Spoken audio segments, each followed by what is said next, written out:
What are you thinking about right now, Dave?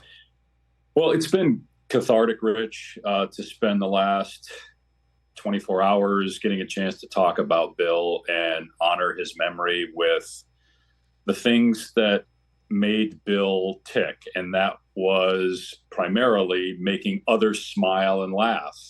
I think when you laughed along with Bill, it made his day. He didn't take life too seriously. He certainly didn't take himself too seriously.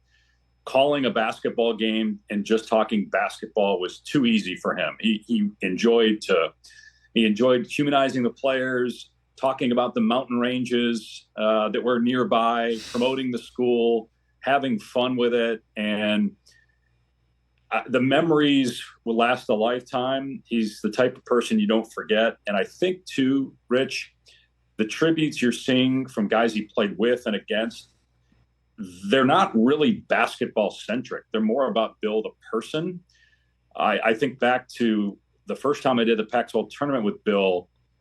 I remember a few days later I had a sit-down interview with Steph Curry because I was doing a Warriors game, and I walk in, I sit down, and Steph looks at me, he goes, "How come you didn't answer Bill's question?" I said, "Huh?" He goes, "You wouldn't answer Bill's question." I said, "Steph, what are you talking about?" He goes, "Bill asked if you've ever been inside of a volcano while it's erupting, and you wouldn't answer." And what was funny about that is that Steph thought it was funny. Like, the players respected Bill for who he was as a player, but he made them laugh and smile just like he made us smile and laugh. So I am mandated to ask you if you ever been in a volcano while it was erupting, Dave. Did you answer the question? We'll leave that one for the audience. That's right. We can't tell all our secrets. That's right. That's so funny. Oh man. Your first broadcast with him was where and when? When was it? So my first broadcast with him was actually an NBA game in 2006. Although Bill always claimed, he would say that never happened. But my first year on NBA, I did 5 or 6 games with Bill, and I remember LeBron James taking off his headband as a young player. We were in Chicago, and he tossed it towards the scoreboard. And I was just happy to be sitting next to Bill and happy to be doing NBA for ESPN. And Bill starts going off. It's a technical foul, and he's just going and going and going. And I'm not saying a word. And Mike Tirico calls me the next day and says, "You have to stop him. That's your job." Mike was Bill's regular partner and obviously a master at working with anybody.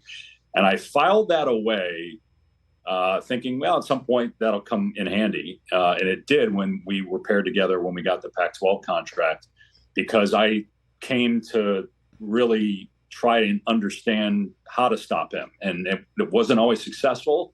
Sometimes I would join in, but he made me a better broadcaster in that way because, you're trained. I know you guys were talking about Cuse a little bit. You're trained in a good way to call a game a certain way. And, sometimes you're focused so much on that, you're not letting your personality come out. But when you work with Bill, you don't have a choice. Your personality better come out or it's not going to work. So Bill made me a heck of a lot better at a lot of things, and broadcasting certainly at the top. I love that story, Dave. Not just because that also shows who Tirico is, because he does that for a lot of folks.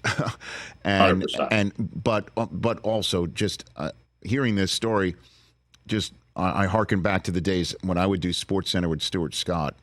Massive personality, right? Just a massive personality who would, on occasion, he would just burst into my highlights as I'm reading them, right? So I'm having a certain way of thinking about this is how I'm mapping out the highlights that I'm going to do on Sports Center. And then that plan would just go up in smoke when Stuart jumped in. And I realized after a while that, I had to rein it in. It was going to be my job to stop it, if you will, but not completely, but to work off of that and understand that it does enhance what I'm doing. And it was a process. It was a complete process to work with somebody with such a massive personality and mix it all together. And, I could tell as you guys evolved together, at one point you even said, I didn't know where that 2-minute long story was going, but you finished well, Bill, when he was telling a story about Danny Ainge or something like that, and how he hated backup guards. Right.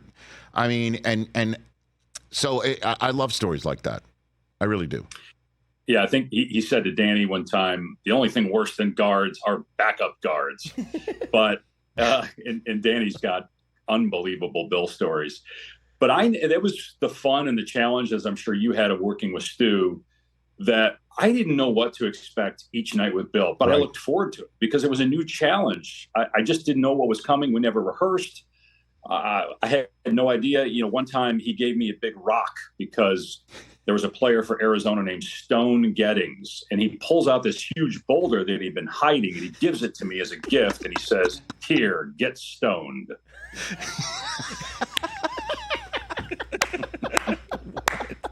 What are you going to do? He said you go with it, right? Yeah. What can you say? And look, can most of us get away with that? No. But when you're one of the greatest players of all time and you're known for being unique and eccentric, the rules are different. They certainly were different for Bill, and we just kind of rolled with it and had the time of our lives. Catch the Rich Eisen Show every single day on the Roku channel, 12 to 3 Eastern, for free.